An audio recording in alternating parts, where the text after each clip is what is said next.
Good evening, जय हिंद। आप सभी का आपके ई शिक्षा संवाद यूट्यूब चैनल और जूम क्लासेस में स्वागत है, जिसमें हम लोग एजुकेशन सब्जेक्ट को लेकर यहाँ पर अपनी तैयारी कर रहे हैं।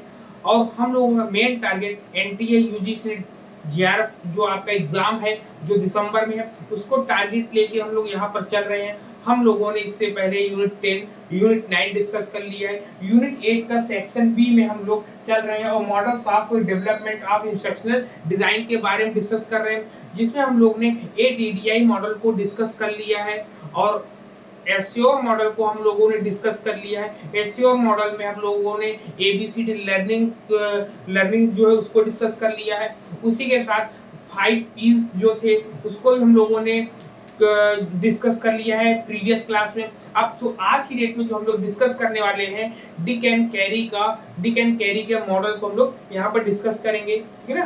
किसको? डिक एंड कैरी के मॉडल को यहाँ पर हम लोग डिस्कस करने वाले हैं, ठीक है ना। चलिए, डिक एंड कैरी, ठीक है। डिक एंड कैरी मॉडल है, डिक एंड कैरी, ठीक है। डिक एंड कैरी मॉडल को हम लोग यहाँ पर डिस्कस करेंगे, ठीक है। डिक एंड कैरी मॉडल्स है आपका, जिसको मेसन्स कहते हैं, मेसन्स।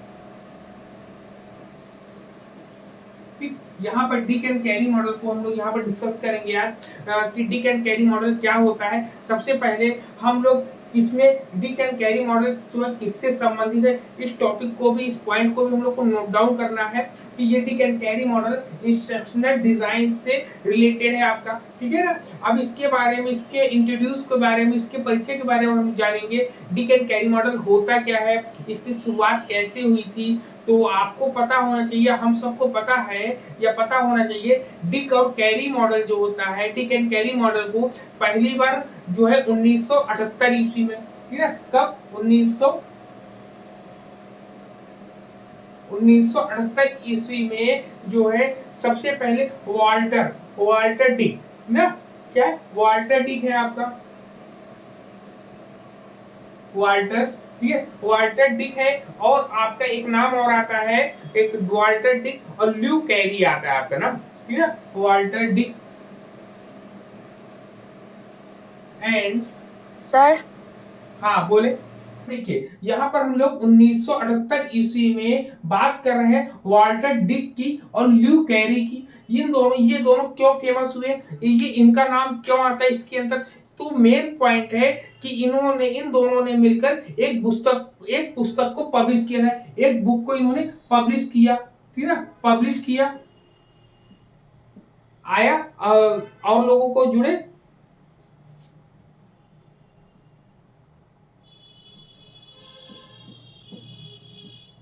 और लोगों को आया। तो हम लोग यहाँ पर डिक एंड कैरी मॉडल्स को हम लोग यहाँ पर डिस्कस कर रहे हैं। डिक एंड कैरी मॉडल में हम लोग क्या है कि यहाँ पर 1978 ईस्वी में वाल्टर डिक एंड ल्यू कैरी है, तो ठीक है। इनका डिक कैरी इसीलिए इनके नाम को निकाला गया। अब ये फेमस क्यों हुए? एक बुक इन्होंने पब्लिश की थी। कब की थी बुक पब्लिश? 1978 ईस्वी में एक बुक पब्लिश की थी। उस बुक का नाम क्या था? तो उस बुक का नाम था the systematic design of instruction, ठीक है। उस बुक का नाम था द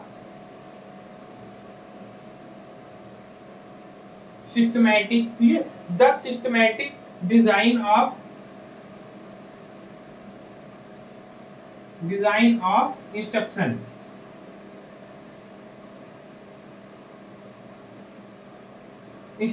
ठीक है ना। क्या? The systematic design of instructions की बात यहाँ पर करते हैं, तो ये एक बुक का नाम है। इस बुक को जो है कब किया था? 1978 ईस्वी में पब्लिश किया था। किसने?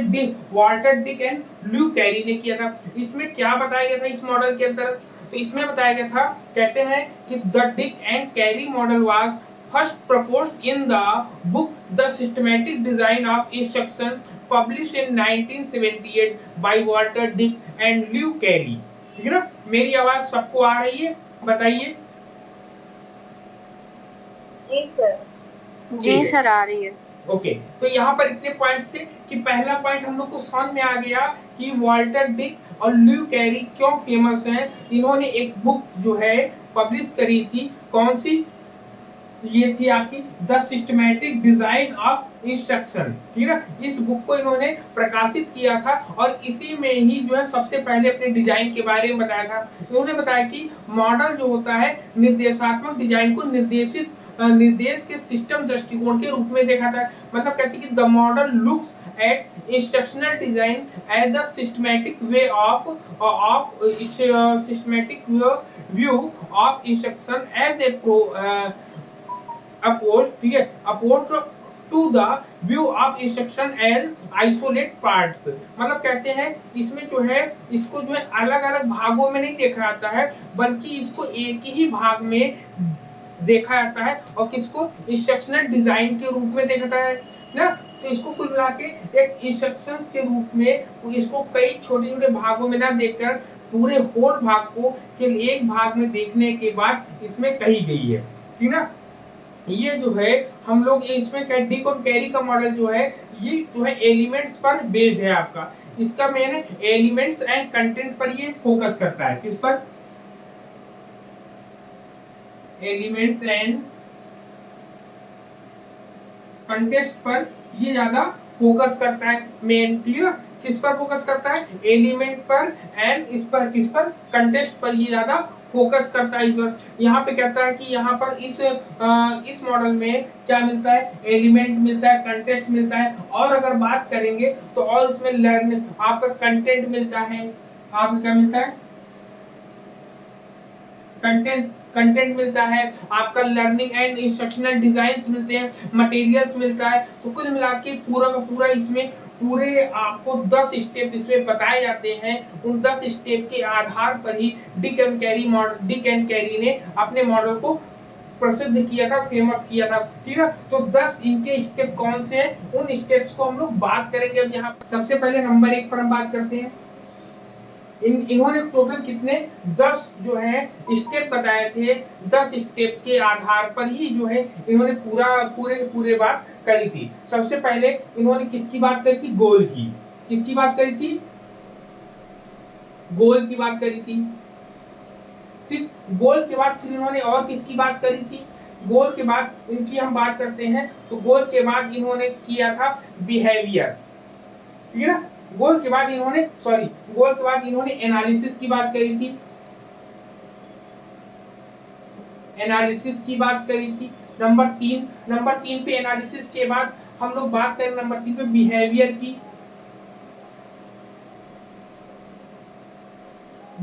की। नंबर 4 पे हम लोग बात करेंगे तो नंबर 4 पे इन्होंने परफॉर्मेंस की बात करी है।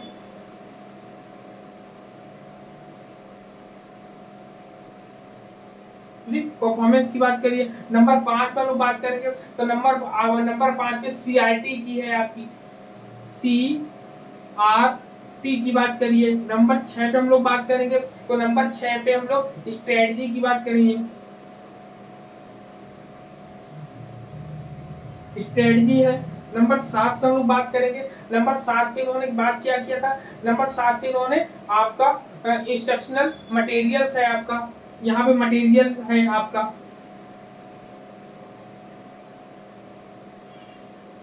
मटेरियल्स है। नंबर 8 पे हम लोग बात करेंगे। नंबर 8 पे इन्होंने किसकी बात करी है? फॉर्मल वो आपका फॉर्मल इवेल्युएशन या फॉर्मेटिव, ठीक है, फॉर्मेटिव इवेल्युएशन है आपकी, इवेल्युएशन है। नंबर 9 पे आपका समेटिव इवेल्युएशन है।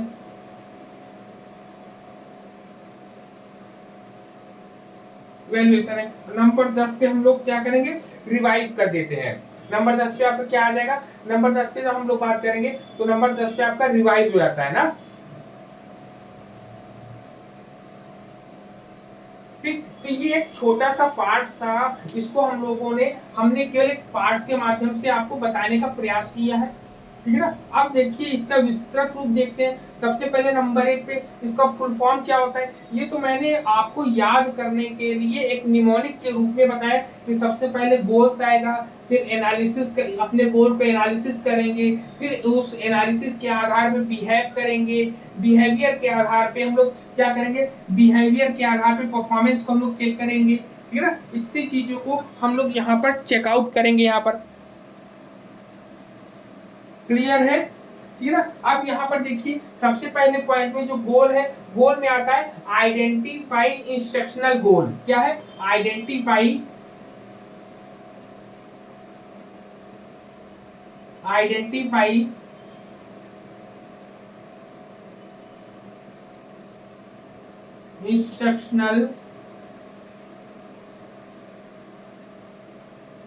इंस्ट्रक्शनल आपका क्या आता है? गोल।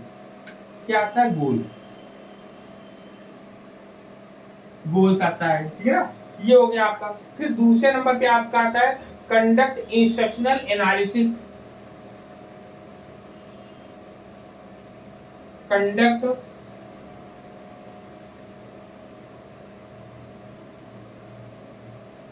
इंस्ट्रक्शनल, ठीक, एनालिसिस आपका।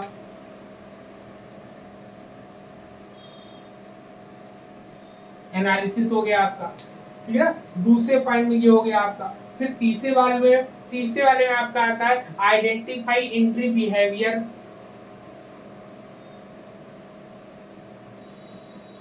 Identify entry behaviour.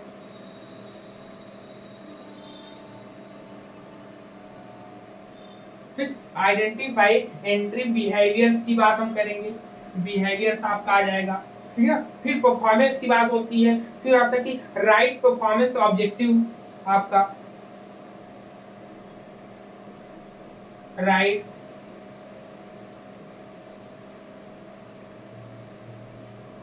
Performance objectives की बात करेंगे।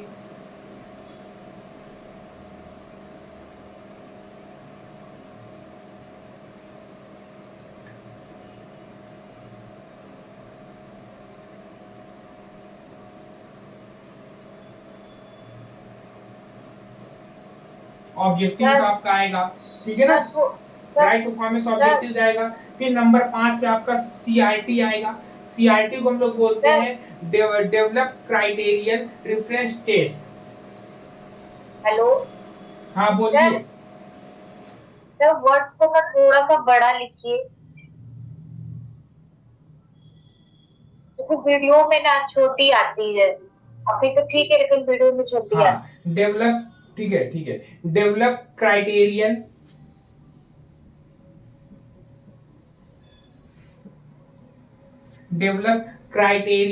रेफरेंस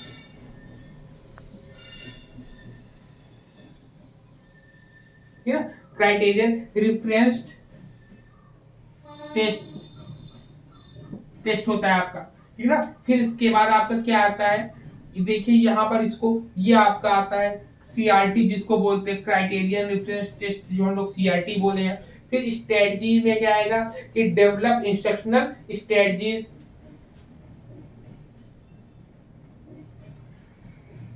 डेवलप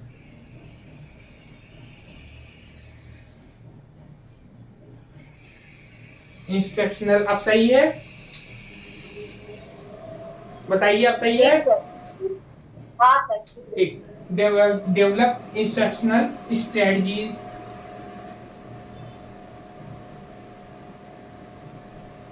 ठीक है, स्ट्रेटजी आपकी आ जाएगी यहाँ पर।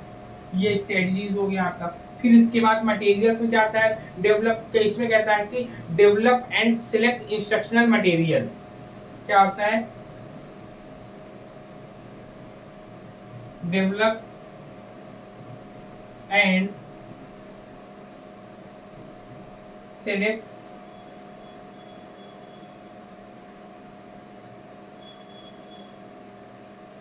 Instructional material.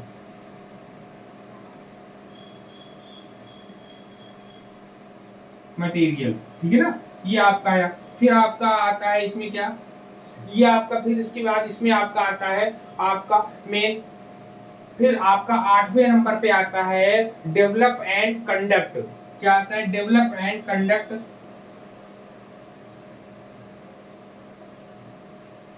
Develop and conduct, ठीक है। डेवलप एंड कंडक्ट आपका फॉर्मेटिव इवैल्यूएशन।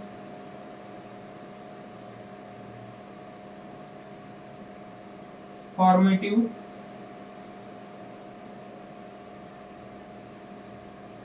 इवैल्यूएशन की बात करते हैं हम लोग, ठीक है। फिर इसके बाद जो आपका आता है, फिर आपका 9 नंबर पे आता है डेवलप एंड कंडक्ट, ठीक है ना। डेवलप एंड कंडक्ट वही आएगा, डेवलप एंड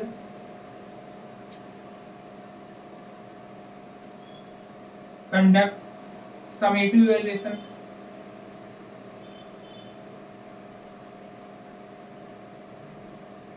समेटिव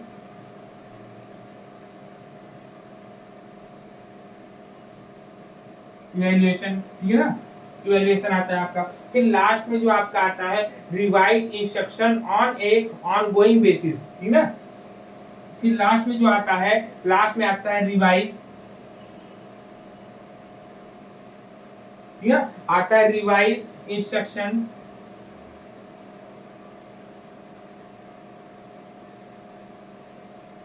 ठीक, रिवाइज इंस्ट्रक्शन ऑन एन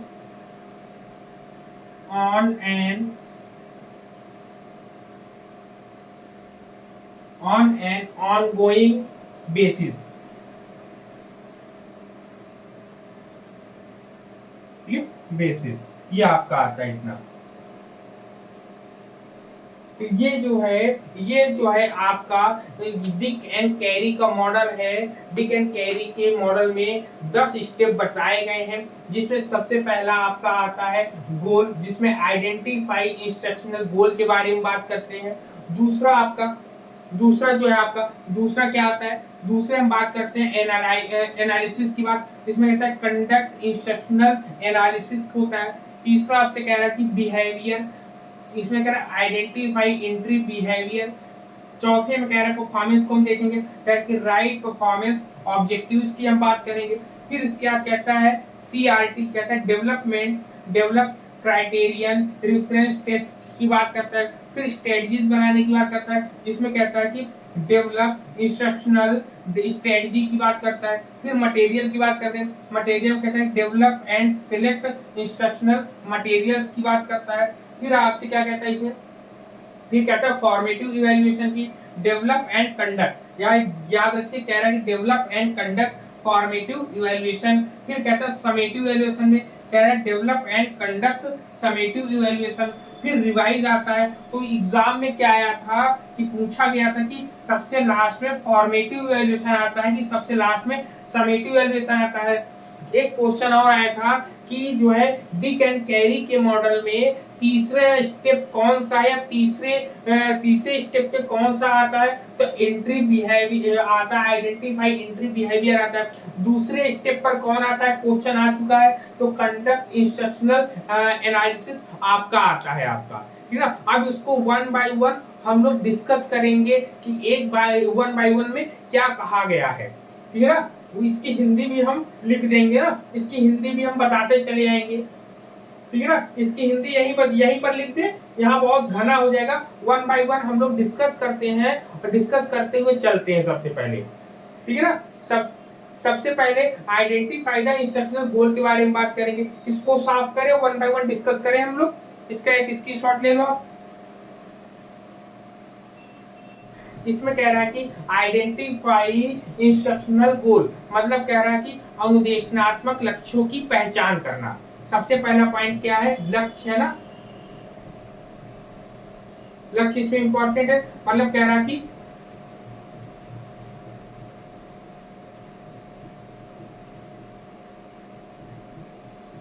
अनुदेशात्मक, ठीक है ना, अनुदेशात्मक लक्ष्यों की पहचान करना,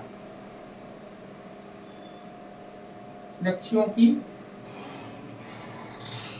वो भी हिंदी में भी करवा सकते हैं। हाँ, क्या बोला है आपने,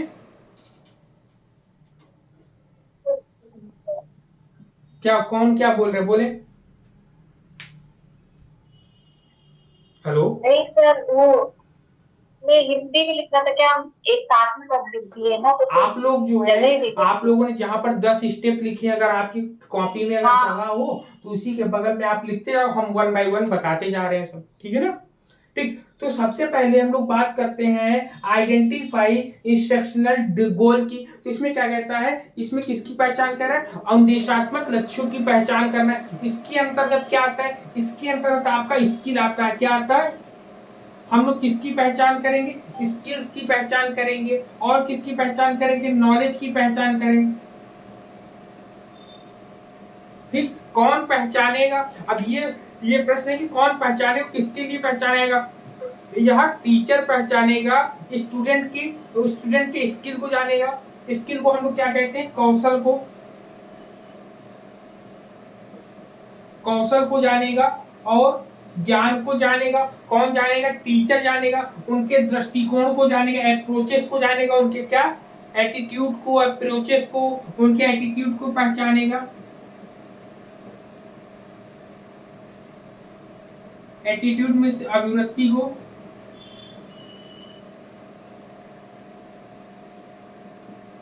उनकी अभिव्यक्ति को पहचानेंगे। तो यहाँ पे पहला काम ये होता है कि शिक्षार्थी से जो भी अपेक्षाएं हैं हम लोग करते हैं, क्या क्या अपेक्षा करते हैं, कि उसके अंदर गुड स्किल्स होंगे, गुड नॉलेज होगा, एटीट्यूड उसका अच्छा होगा। तो इन सब चीजों की हम पहचान करते हैं सबसे पहले वाले में। ठीक है, पहला वाले ये हो गया। दूसरे वाले में क्या था, दूसरे वाले में हम लोगों का क्या था बताइए, एनालिसिस था ना। दूसरे वाले में एनालिसिस था, जिसमें था आपका कंडक्ट इंस्ट्रक्शनल एनालिसिस, कंडक्ट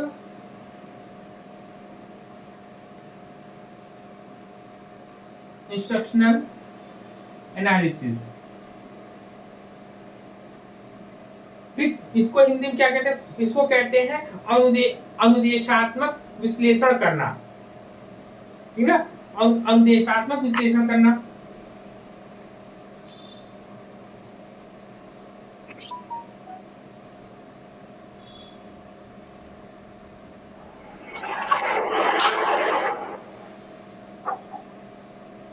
ठीक, अनुदेशात्मक विश्लेषण करने की बात यहाँ पर ये कहता है। ठीक है ना, इसमें क्या कहता है कि अनुदेशात्मक विश्लेषण का संचालन, कंडक्ट मीन्स होता है संचालन,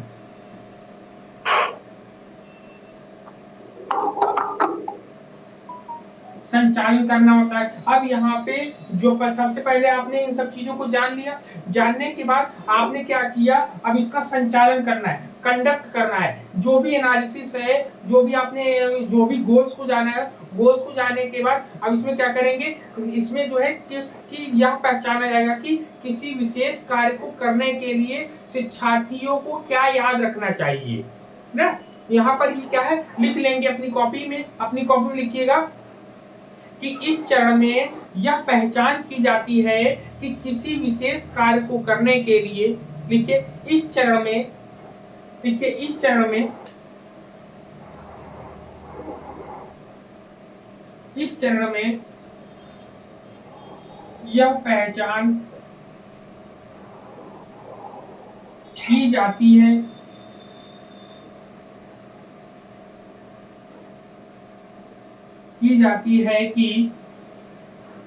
कि किसी विशेष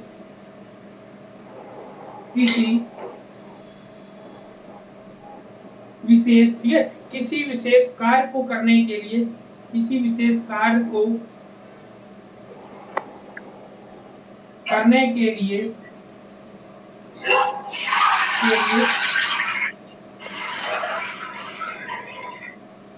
शिक्षार्थी को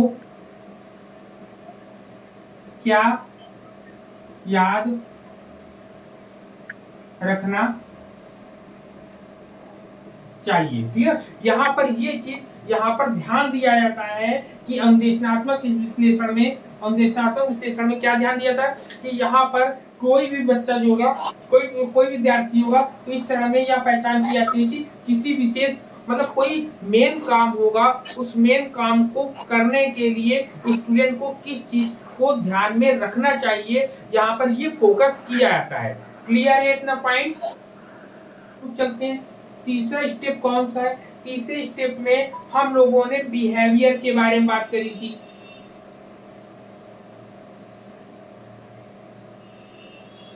ठीक है, बिहेवियर्स के बारे में बात करी थी। बिहेवियर्स में होता है व्यवहार, ठीक है। अब इस स्टेप में हम लोगों ने तीसरे स्टेप में क्या लिखा था, identify entry behaviour, identify entry behaviour होता है आपका,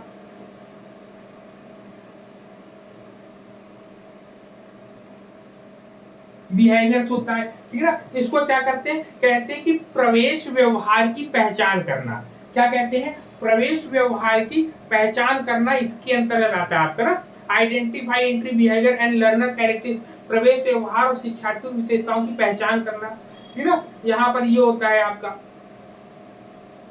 ठीक। तो क्या लिखेंगे यहाँ पे, इसको हिंदी में जब हम लिखेंगे तो हिंदी में आप लिखेंगे इसमें प्रवेश व्यवहार की पहचान करना, प्रवेश व्यवहार की पहचान करना। लेकिन इसको एक और अगर आपके एग्जाम में ये लाइन लिख कर नहीं आती है तो मैं भी हो सकता है दूसरी लाइन ये लिख कर आएगी, लिखिएगा एनालाइज, आपका क्या आएगा, analyse, analyse learners and context, analyse learners and, ठीक है, कंटेक्स्ट से आप क्या आएंगे। तो ये लिखकर आ सकता है एग्जाम में, अगर आपका ऊपर वाला नहीं लिखकर आता है तो ये लिखकर आएगा। तो इसमें क्या होगा, शिक्षार्थियों और संदर्भों का विश्लेषण करना, ठीक है। तो ये हो सकता है कि शिक्षार्थियों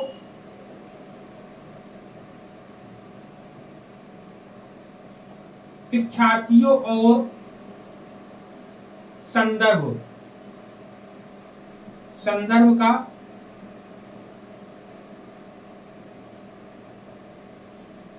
विश्लेषण करना। तीसरे स्टेप में आपका अगर ऊपर वाला नहीं आता है तो नीचे वाला आपका आएगा। इसमें क्या कहते हैं, इसमें कहते हैं कि शिक्षार्थियों और संदर्भ, संदर्भ का मतलब होता है जो विषय वस्तु से संबंधित होता है उसको हम लोग संदर्भ कहते हैं, संदर्भ का विश्लेषण करना होता है। यहाँ पर क्या होता है, इसमें कहता है कि उद्देश्यों को पूरा करने के लिए, अभी हम दूसरे पॉइंट हम लोगों ने क्या पॉइंट याद रखा था कि किसी विशेष कार्य को करने के लिए जब कोई बालक जो है उस बालक को क्या याद रखना है, ये हम लोग सेकेंड स्टेप में बात करते हैं।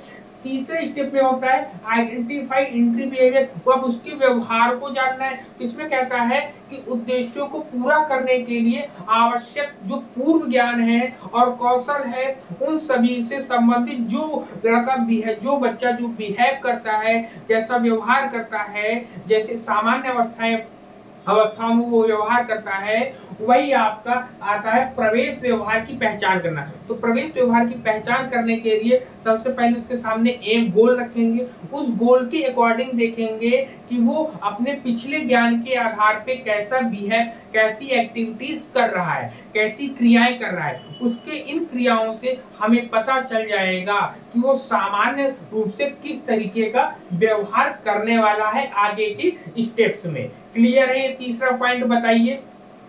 इसमें आप लोग लिखेंगे उद्देश्य को पूरा करने के लिए, लिखेंगे उद्देश्य को पूरा करने के लिए आवश्यक पूर्व ज्ञान और कौशल, उद्देश्यों को पूरा करने के लिए आवश्यक पूर्व ज्ञान और कौशल के आधार पर जो क्रियाएं करता है, लिख लिया। उद्देश्यों को पूरा करने के लिए आवश्यक पूर्व ज्ञान और कौशल से संबंधित जो क्रियाएं करता है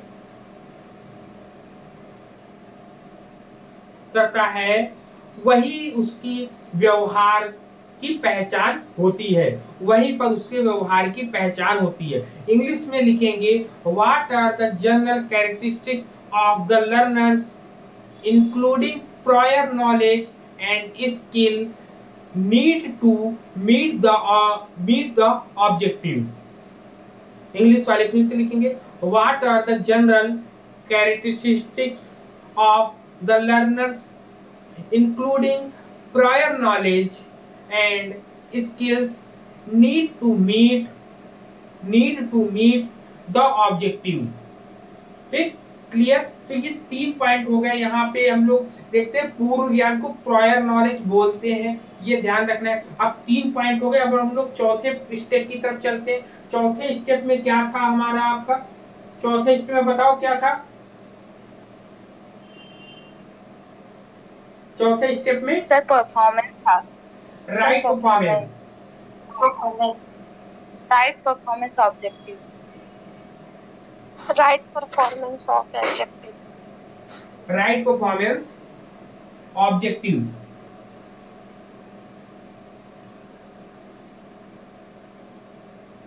ठीक, राइट परफॉर्मेंस ऑब्जेक्टिव्स होता है। इसके अंदर क्या आपका आता है? राइट परफॉर्मेंस की मतलब कि प्रदर्शन उद्देश्य लिखना, लिखेंगे प्रदर्शन उद्देश्य लिखना। ठीक है, ये होता है इसका हिंदी में प्रदर्शन उद्देश्य लिखने की बात होती है। तो इसमें क्या करता है, इससे जब प्रदर्शन जो उद्देश्य है इसमें कहता है कि राइटिंग एन ऑब्जेक्टिव्स, इसमें कहता है कि writing an objectives for the learners consist of 3 part. Consist of 3 part कहता है शिक्षार्थियों के लिए एक उद्देश्य लिखने में 3 भाग महत्वपूर्ण होते हैं। पहला इसमें कह रहा है 3 भाग कौन से महत्वपूर्ण होते हैं। पहला कह रहा है आपसे द बिहेवियर, आपसे पहला कह रहा है द बिहेवियर,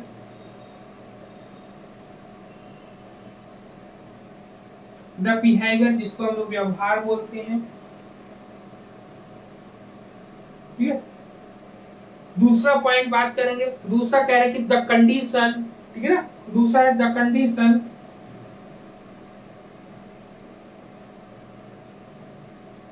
द कंडीशन जिसको बोलते हैं स्थिति।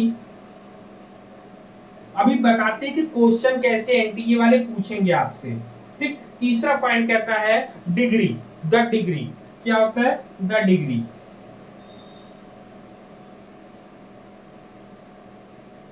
डिग्री बेस्ड होता है, जो आपकी योग्यताएं होती हैं वही डिग्री, एबिलिटी।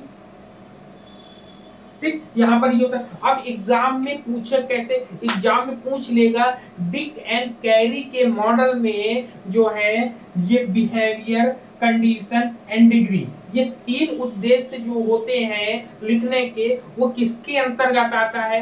पहले स्टेप में आता है, दूसरे स्टेप में स्टेप्स के नाम वो दे देगा आपको। ठीक है, तो आपको बताना अगर राइट परफॉर्मेंस ऑब्जेक्टिव, या हो सकता है लिखा हो परफॉर्मेंस ऑब्जेक्टिव, तो याद रखना है आपको इसी के अंतर्गत ये चीजें आपकी आएंगी।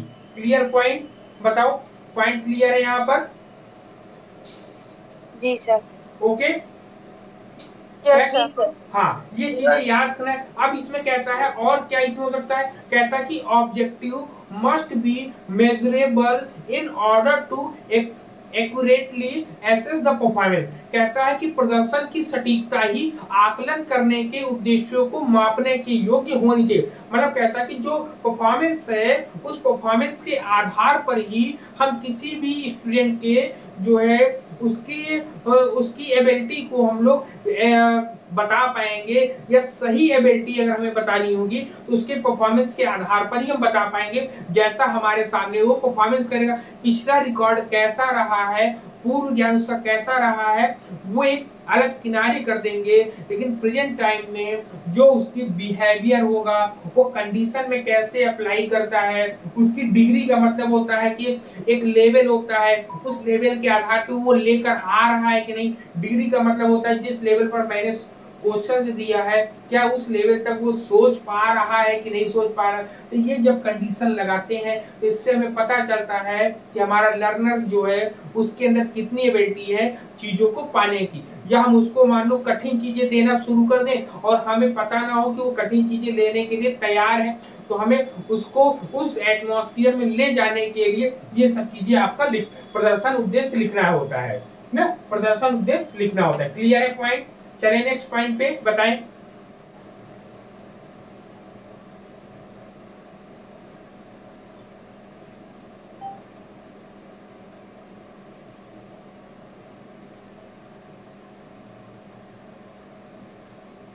ठीक, डेवलप क्राइटेरियन रिफरेंस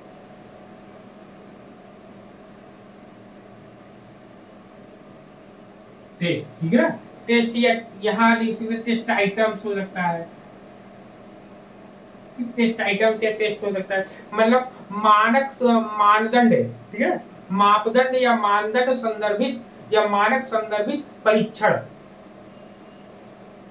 लिखेंगे, मानक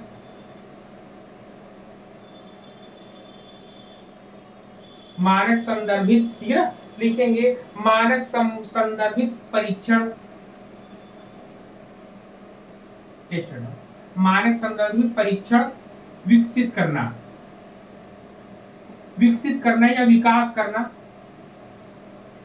विकसित करना या विकास करना, कुछ भी आप लिखोगे दोनों ही सही माना जाएगा आपका, ठीक है ना, दोनों ही आपके सही माने जाएंगे। यहाँ पर अब चलते हैं, इसमें क्या कहता है पांचवें में, इसी को आपके एग्जाम में दूसरे तरीके से प्रेजेंट कराएगा, कहेगा डेवलप द असेसमेंट टूल, क्या कहेगा, डेवलप द असेसमेंट टूल। इसको जो है कभी कभी यहाँ पर लिख कर आता है और करके आप लिख सकते हैं, और में आपका क्या आएगा, और में आप लिख सकते हैं develop the assessment tool. Exam में आपका ये भी लिखा हुआ आ सकता है, इसको क्या बोलते हैं, मूल्यांकन उपकरण विकसित करना, लिखेंगे मूल्यांकन उपकरण विकसित करना। ये याद रखिएगा, यहाँ पे हो सकता है सीआरटी की जगह आपको दिया असेसमेंट टूल दे दिया जाए, तो बात एक ही या पांचवें स्टेप पे यही पर बात होगी। इसमें कहते हैं types of test, could pre test, post test, practice item, यहाँ पर सब चीजें आती हैं। आप इसमें क्या लिखेंगे, इसमें आपका प्री टेस्ट आता है, आपका प्री टेस्ट आता है, पोस्ट टेस्ट आता है, टेस्ट आता है, ठीक है। प्री टेस्ट को लोग क्या बोलते हैं, पूर्व परीक्षण, इसको बोलते हैं पश्च परीक्षण,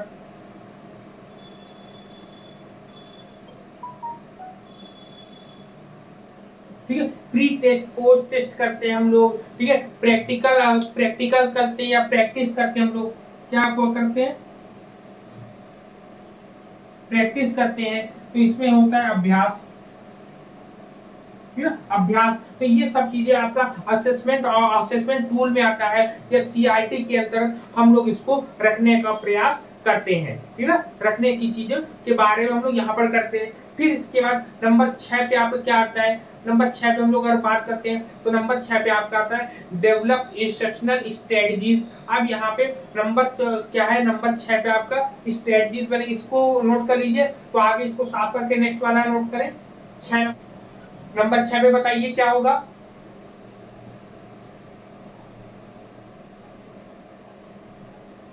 sir develop instructional strategy, instructional strategies, strategies होता है। इसको हम लोग क्या बोलते हैं, इसको बोलते हैं अनुदेशात्मक रणनीतियां विकसित करना, लिखेंगे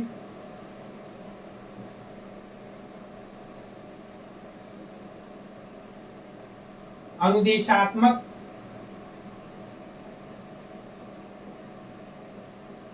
रणनीतियां विकसित करना, ठीक है। अनुदेशात्मक रणनीतियां विकसित करना। अब देखिए अनुदेशात्मक का मतलब होता है अनुदेशन या आदेश देना या निर्देश देने की बात होती है। अब उससे संबंधित जो रणनीतियां होंगी इसमें आएंगी, जिसमें हम लोग बोलते हैं, इसमें क्या आएगा आपका प्री इंस्ट्रक्शनल एक्टिविटीज आती है। इसमें क्या आता है आपका प्री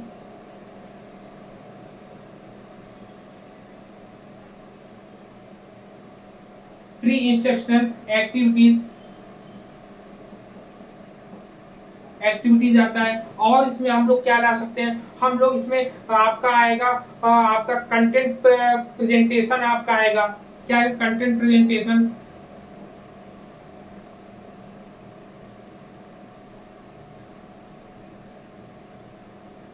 ठीक है। कंटेंट प्रेजेंटेशन आएगा, इसको बोल सकते हैं कि शिक्षण पूर्व गतिविधियां आपकी आती ना, प्री इंस्ट्रक्शनल ना, पूर्व अनुदेशनात्मक गतिविधियां आएंगी, पूर्व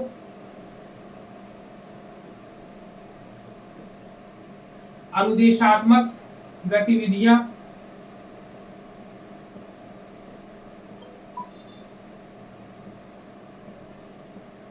आपकी आएंगी यहाँ पर। ये यहाँ पर कंटेंट प्रेजेंटेशन में क्या आएगी, सामग्री प्रस्तुति आपकी आएगी, सामग्री प्रस्तुति आपकी आएगी। और इसमें आप क्या आएगी, पार्टिसिपेशन आ सकता है आपका, क्या आएगा, पार्टिसिपेशन आपका आएगा,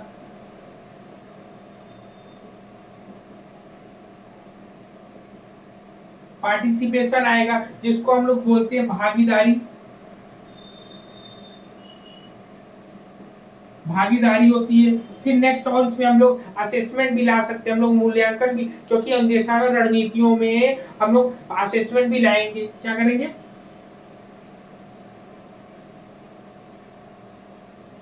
असेसमेंट आता है, मूल्यांकन, ठीक, मूल्यांकन भी आता है। तो ये आपका होता है, सबसे पहले आपका क्या बता रहा कि प्री इंस्ट्रक्शनल एक्टिविटीज आपकी आएंगी, दूसरे में आपसे कह रहा है कि कंटेंट प्रेजेंटेशन होगा, तीसरे में पार्टिसिपेशन होगा, चौथे में हम लोग इवैल्यूएशन, इसका असेसमेंट कर लेंगे हम लोग यहाँ पर। क्लियर है, ये हो गया आपका क्लियर पॉइंट यहाँ पर। जी सर। फिर इसके बाद नंबर 7 पे आपका क्या आता है, नंबर 7 पे आपसे कहता है कि develop and select instructional material, है ना। वहां पे क्या करेंगे, जो भी सामग्री होगी, अनुदेशात्मक सामग्री का जो विकास और चयन करेंगे, ठीक है, अनुदेशात्मक सामग्री का विकास और चयन करेंगे, तो लिख लेंगे डेवलप, ठीक है, develop and select, develop and select, ठीक है, develop and select instructional material,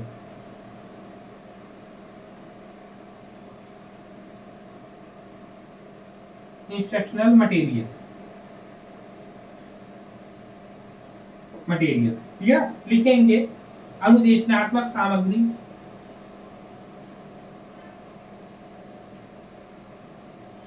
अनुदेशात्मक सामग्री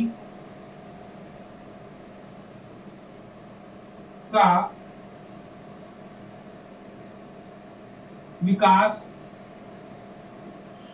और चयन करना, ये होता है। इसके अंदर क्या आता है, इसके अंदर हम लोग देखते हैं कि अनुदेशात्मक सामग्री का हम लोग विकास करेंगे। सामग्री में आपका क्या क्या आएगा, सामग्री में आपका जैसे इसमें इससे संबंधित जो है आपके मटेरियल्स आ जाएंगे। मटेरियल्स में क्या आएगा, मटेरियल जैसे पढ़ाने के इंस्ट्रूमेंट है, चौक डेस्टर, ये सब चीजें हैं। या आप ऑनलाइन पीपीटीज बना रहे हैं, तो आपको पीपीटीज के लिए जो है आपको जो चीजें आपको जरूरत हो वो चीजें लगाएंगे, तो ये सब चीजें इसके अंतर्गत आपकी आ जाती है, ठीक है ना, इसके अंतर्गत हम लोग ला सकते हैं। ठीक, इसमें कहते हैं कि पिछले चरण में, जैसे इसमें कहते हैं कि इसमें मुख्य रूप से हम ब्लूप्रिंट का उपयोग करते हैं। क्या करते हैं, ब्लूप्रिंट का उपयोग करते हैं, लिख लीजिएगा, लिखिए इसमें लिखिएगा ब्लूप्रिंट का उपयोग करते हैं।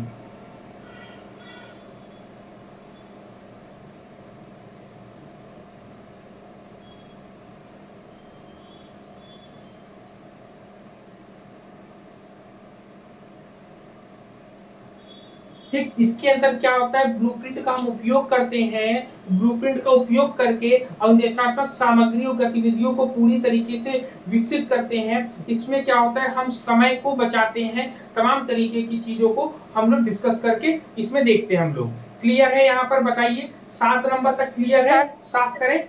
8 पे क्या आता है, नंबर 8 पे आता है आपका design and conduct formative evaluation of instructional design, आपका आता है ना, यही आता है ना, क्या बताया था मैंने, बताइए 8 नंबर पे develop and conduct formative evaluation. Sir develop and conduct formative evaluation,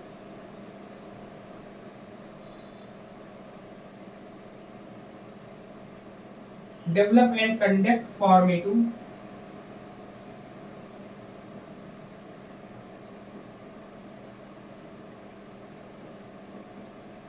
ठीक, फॉर्मेटिव इवैल्यूएशन इसको हम लोग क्या बोलते हैं, इसको बोलते हैं हम लोग मुख्य रूप से निर्माणात्मक मूल्यांकन का विकास और संचालन करना।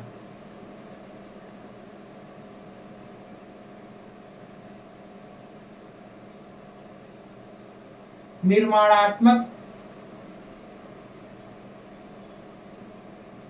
मूल्यांकन का विकास और, ठीक है, विकास और संचालन करना, ठीक है। निर्माणात्मक मूल्यांकन आपको हमने पहले से ही बता रखा है। निर्माणात्मक मूल्यांकन में क्या होता है, हम हर एक स्टेप, हर एक काम करने के बाद जब हम उसका टेस्ट लें कि क्या मेरा काम सही हो रहा है कि नहीं सही हो रहा है, उन सब चीजों से संबंधित हो, तो वही आपका निर्माणात्मक मूल्यांकन आपका आता है, फॉर्मेटिव आपका इवैल्यूएशन आपका आता है, ठीक है ना। समझ रहे हैं बात को कि इसमें क्या होता है कि इसमें कहता है कि design and conduct formative evaluation में कहता है कि जो भी आपके डिजाइन है, जो भी चीजें हैं, उनको समय समय पर छोड़, हम जैसे मान लो एक बड़ा प्रोजेक्ट है, उस बड़े प्रोजेक्ट को हमें अगर करना है तो उसमें क्या करते हैं, तो उसको जो हम छोटे छोटे डिवाइडेशन कर देते हैं, छोटे छोटे डिवाइडेशन करने के बाद हम हर एक छोटे छोटे पॉइंट को जो हम उसका इवैल्यूएशन करते रहेंगे तो गलती होने की संभावना शून्य के बराबर या 0 हो जाएगी, जिससे हमारा काम अच्छे तरीके से हो जाएगा हमारा। फिर इसी के बाद आपका क्या आता है, develop and conduct summative evaluation आपका आता है। फिर नंबर 9 पर आता है डेवलप एंड कंडक्ट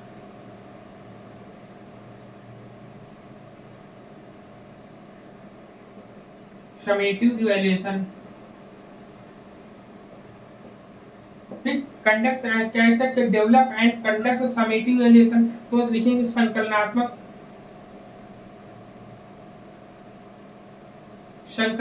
मूल्यांकन का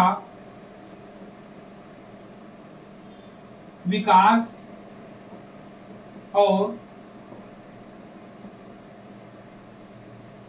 संचालन करना, ठीक है। ये आता है आपका। इसमें 9वें पॉइंट में हम लोग बात करते हैं। 9वें पॉइंट में क्या कहता है कि जो योग, इसको हम लोग क्या समेटिव भी संकल्पनात्मक बोलते हैं या योगात्मक बोलते हैं। इसमें क्या होता है, इसमें रिजल्ट पर पूरा ध्यान होता है कि परिणाम पर ध्यान केंद्रित करते हुए पूरे कार्यक्रम की योग्यता का न्याय करना, मतलब यहाँ पे पूरे के पूरे आउटकम को हम देखते हैं ना, लिखेंगे कंप्लीट आउटकम को देखते हैं, कंप्लीट आउटकम को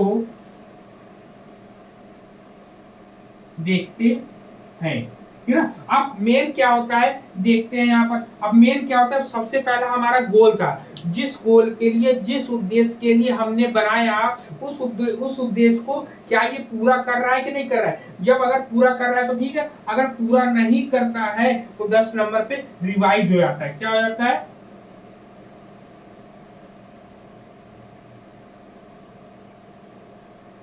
ठीक, रिवाइज इंस्ट्रक्शन, ठीक है, निर्देश को संशोधित करना या अनुदेशन को संशोधित करना।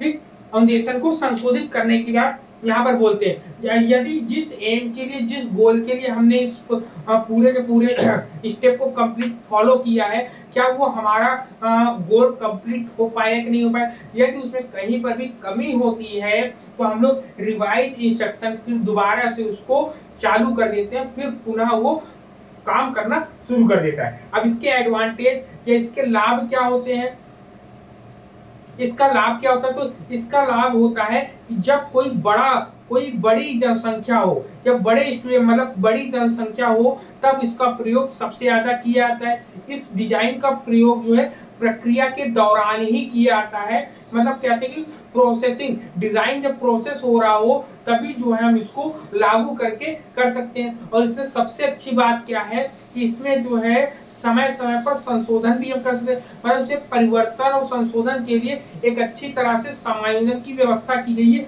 जो कि लास्ट में ये देता है आपका, ठीक है ना।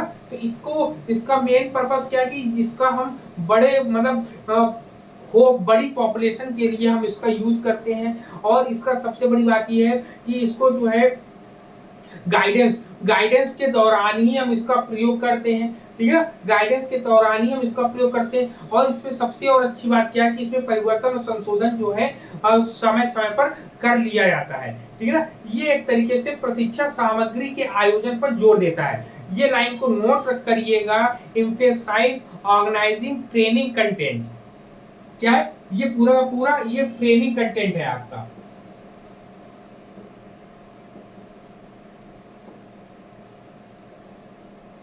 ट्रेनिंग कंटेंट प्रोवाइड करता है यहाँ पे, ठीक है। ट्रेनिंग कंटेंट को ये जो प्रशिक्षण सामग्री को ये प्रोवाइड करता है। इस पॉइंट को नोट डाउन करिएगा आप सभी लोग, ठीक है ना। क्लियर है, ये एडवांटेज है इसके। इसके नुकसान भी जान लो। जब डिसएडवांटेज जान रहे हैं तो हम लोग को डिसएडवांटेज से भी मुंह नहीं मोड़ना चाहिए। उसके बारे में कहता है डिसएडवांटेज में क्या होता है कि इसमें क्या होता है, बहुत ढेर सारे स्टेप होते हैं, कई स्टेप होते हैं, इसलिए इसमें समय अधिक लगता है। इसी आधार पर जो है इसके प्रत्येक घटक जो है किसी न और किसी छोड़ कर, मतलब एक घटक जो दूसरे घटक से जुड़े तो है, लेकिन ज्यादा लंबा होने की वजह से कहीं ना कहीं एक दूसरे से ये छूट जाते हैं। इसकी सब यही दो कमी है, बाकी और कोई कमी इसके अंदर नहीं है। बस इसमें क्या है कि इसके स्टेप ज्यादा है, और स्टेप ज्यादा होने की वजह से जो है इनके जो है कनेक्शन टूट जाते हैं, ठीक। तो ये डिक एंड कैरी का मॉडल है जो कि आज हम लोगों ने पढ़ा है। बताइए सभी को क्लियर है यहाँ पर Dick and carry model? Yes sir. ठीक है ना। चलिए अब नेक्स्ट क्लास आपकी सुबह होगी, 6 बजे होगी, ठीक है। तो सुबह हम लोग 6 बजे मिलेंगे। तब तक के लिए सभी को जय हिंद।